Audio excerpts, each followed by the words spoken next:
अल्हम्दुलिल्लाह वकफ़ा वस्सलातु वस्सलामु अला सय्यिदिल अंबिया अम्मा बाद अऊज़ु बिल्लाहिस समीइल अलीम मिनश शैतानिर रजीम बिस्मिल्लाहिर रहमानिर रहीम अफ़रअय्तुम मा तुमनून अअंतुम तख़्लुक़ूनहु अम नहनुल ख़ालिक़ून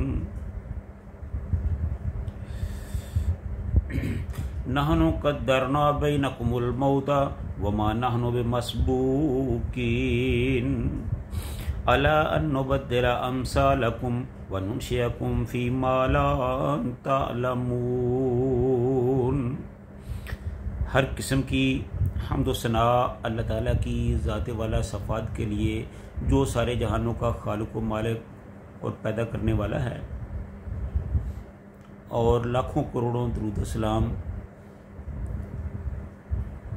आका इनामदार फ़ख्र मौजूदात हज़रत मुहम्मद रसूलुल्लाह सल्लल्लाहु अलैहि वसल्लम की ज़ात वाला सफ़ात पर, जिनको अल्लाह ताला ने सारे जहानों का सरदार बनाया और सारे नबियों का इमाम बनाया।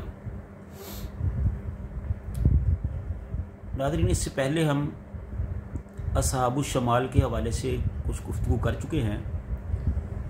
अब अल्लाह ताला ने इंसान की पैदाइश के हवाले से बयान फरमाया है, तो इस सिलसिले में कुरान पाक की जो आयात है उनके का तर्जुमा और तफसीर आपकी खिदमत में पेश है। अल्लाह ताला फरमाते हैं कि अफ़रअय्तुम मा तुमनून, कभी तुमने गौर किया है ये नुतफ़ा जो तुम डालते हो। यानी कि अल्लाह ताला फरमा रहे हैं कि ये मर्द औरत की तख्लीक जो है, इसको नस्ल इंसानी को चलाने के लिए हमने बनाया है। तो जब मर्द औरत के मिलाप के बाद ये जो नुतफ़ा होता है तो ये औरत के रहम में जाता है, तो कभी तुमने इस पर गौर किया है कि अअंतुम तख़्लुक़ूनहु अम नहनुल ख़ालिक़ून, कि इससे जो बच्चा बनाते हो या इससे बच्चा तुम बनाते हो या इसके बनाने वाले हम हैं। यानी अल्लाह ताला फरमाते हैं कि कभी तुमने इस बात पर गौर किया है। हाँ, ये तो ठीक है कि नुतफ़ा टपकाने की हद तक तो ये मैंने तुम्हारी ही ज़िम्मेदारी बनाई है, लेकिन उसके आगे जो सूरत हाल है उस पर तुमने कभी गौर किया है कि ये काम तो तुमने यहाँ तक तो कर दिया, लेकिन जब हमल ठहरता है तो उसके बाद क्या आपको पता है कि इस नुतफ़े के बाद हमल का ठहरना यकीनी है या नहीं?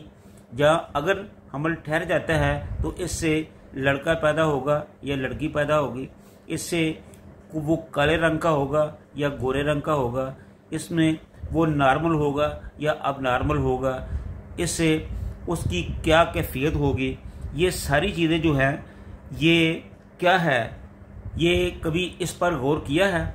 ये कौन करता है? अगर आप इस पर गौर करेंगे तो आपको इंसान की तख्लीक के बहुत से मामलात जो है वो आपकी समझ में आ जाएंगे। इसमें शक नहीं है कि इस हद तक तो अल्लाह ताला ने इंसान को ही जिम्मेवार बनाया है, लेकिन इस्तक़रार हमल के बाद ये सारे मामलात अल्लाह ताला के सुपुर्द हो जाते हैं। कि सबसे पहले तो ये है कि जमा के बाद जो हमल है उसका ठहरना यकीनी है, कोई बात नहीं, इसका कुछ नहीं कहा जा सकता, ये अल्लाह ही के इख्तियार में है। अगर अल्लाह चाहेगा तो हमल का इस्तक़रार होगा, हमल ठहरेगा, अगर अल्लाह नहीं चाहेगा तो वो नहीं होगा। और अगर वो हमल ठहरता है तो उसकी क्या कैफियत होगी ये इंसान को पता है? बिल्कुल नहीं पता है। तो उसकी क्या कैफियत होगी ये भी अल्लाह ही जानता है। तो ये सारी चीज़ें जो हैं ये अल्लाह ताला ने अपने कंट्रोल में रखी हैं। ये अल्लाह ताला इंसान को याद करा रहा है कि तू अपनी औकात को देख कि तू क्या था, क्या से क्या बना है। मैंने ही तुम्हें ये सब कुछ बनाया है, तुम कुछ भी नहीं थे। एक जगह पे अल्लाह ताला फरमाते हैं कि हल अता अल इंसान हीनुम मिन अद-दहर लम यकुन शैय्यन मज़कूरा, कि ए इंसान एक वक्त तुम पर ऐसा भी आया कि तुम्हारा इस दुनिया पे कोई नामो निशान तक नहीं था, तुम्हारा वजूद तक नहीं था। मैं तुम्हें अदम से वजूद में लाया हूँ, तुम्हारा कुछ भी नहीं था, मैं ही तुम्हें पैदा करने वाला हूँ, तुम्हारा तो जिक्र तक नहीं था ज़माने में। तो फिर जब तुम्हें मैं इस दुनिया में लाया हूँ तो फिर अब तू बड़ी बड़ी बातें करने लगा है, वो क्यों?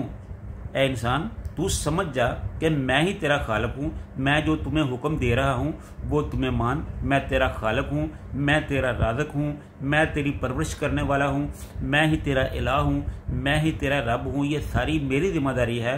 तू अगर मुझे अपना माबूद मानेगा तो इसी में तेरी बेहतरी है, तू मुझे अपना रब तस्लीम करेगा तो इसी में तेरी बेहतरी है। अगर तू इन चीज़ों को ना मानेगा तो तेरा मुस्तकबिल तारीक हो जाएगा, तू घाटे में चला जाएगा। वल असर इन्नल इंसान लफी खुसर, अल्लाह ताला ने कुरान पाक में फरमाया कि ए इंसान यकीनन तू खसारे में है। हाँ, अलबत्ता वो लोग जो मुझ पर ईमान लाए वो खसारे में नहीं। तो ईमान लाने का मतलब यही है कि तुम अल्लाह की उलूहियत को मानो, अल्लाह की रुबूबियत को मानो, उसे ही अपना इलाह मानो, उसे ही अपना रब मानो। इलाह मानने का क्या मतलब है कि वही तुम्हारा मुश्किल कशा है, वही तुम्हारा हाजत रुआ है, वही तुम्हारा बिगड़ी बनाने वाला है, वही तुम्हारी मुश्किलें हल करने वाला है, वही तुम्हारे काम संवारने वाला है। और रबूबियत का क्या मानी है कि वही तुम्हारी परवरिश करने वाला है, वही तुम्हें रोज़ी देने वाला है, वही तुम्हें दुनिया में ज़िंदा रखने वाला है। उसी ने तुम्हें ख़ानदान दिया, माँ बाप दिया, बहन भाई दिए, घर बार दिया। ये ज़िंदगी के तमाम लवाजमात जो है ये अल्लाह ने ही तुम्हें सब कुछ दिया है। तो जब ये सब कुछ अल्लाह ने दिया है तो फिर तुम अल्लाह को मान क्यों नहीं लेते? अगर तुम अल्लाह को मानोगे तो तभी तुम्हारी बचत होगी, अगर तुम अल्लाह को ना मानोगे तो फिर तुम सख्त नुकसान में चले जाओगे। नहनु क़द्दरना बैनकुमुल मौत वमा नहनु बिमस्बूकीन, हमने तुम्हारे दरमियान मौत को तकसीम किया और हम इससे आजिज़ नहीं हैं। और ये तो थी ज़िंदगी की बात। अब ज़िंदगी के बाद मौत का मसला है। जिस तरह अल्लाह फरमाते हैं कि मैं तुम्हारी ज़िंदगी का मालिक हूँ, इसी तरह अल्लाह फरमाते हैं कि मैं ही तुम्हारी मौत का मालिक हूँ। यानी तुम्हारी पैदाइश की तरह तुम्हारी मौत भी मेरे ही इख्तियार में है। हम ही ये तय करते हैं कि किसको माँ के पेट में मर जाना है और किसे पैदा होते ही मर जाना है और किसे किस उम्र तक पहुंचकर मरना है। जिसकी मौत का जो वक़्त हमने मुकद्दर कर दिया है, इससे पहले दुनिया की कोई ताकत उसे मार नहीं सकती, उसके बाद एक लम्हा के लिए ज़िंदा नहीं रख सकती। मरने वाले बड़े बड़े अस्पतालों में बड़े बड़े डॉक्टरों की आंखों के सामने मर जाते हैं, खुद डॉक्टर जो हैं वो मर जाते हैं। मौत से किसी को मफर नहीं, मौत से कोई बचने वाला नहीं। ये एक अटल हकीकत है जो हर एक पर आके ही रहेगी।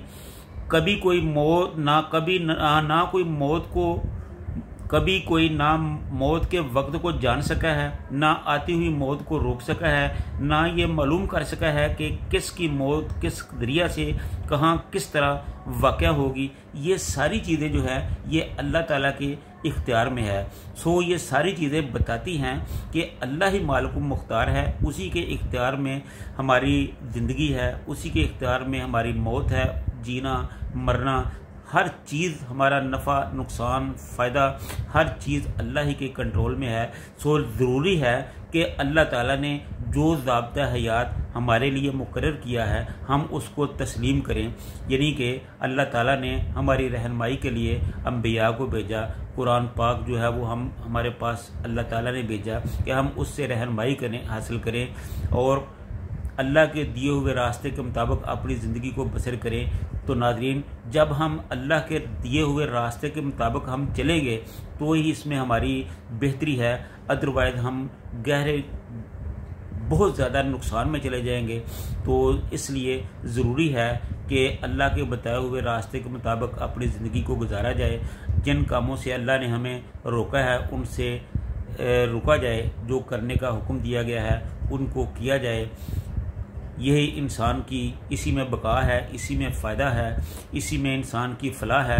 अगर हम इस रास्ते से मुंह मोड़ेंगे तो हम सरासर खसारे में चले जाएंगे। अल्लाह ताला हमें समझकर अमल की तौफीक अता फरमाए। व आखिरु दावाना अनिल हम्दुलिल्लाहि रब्बिल आलमीन।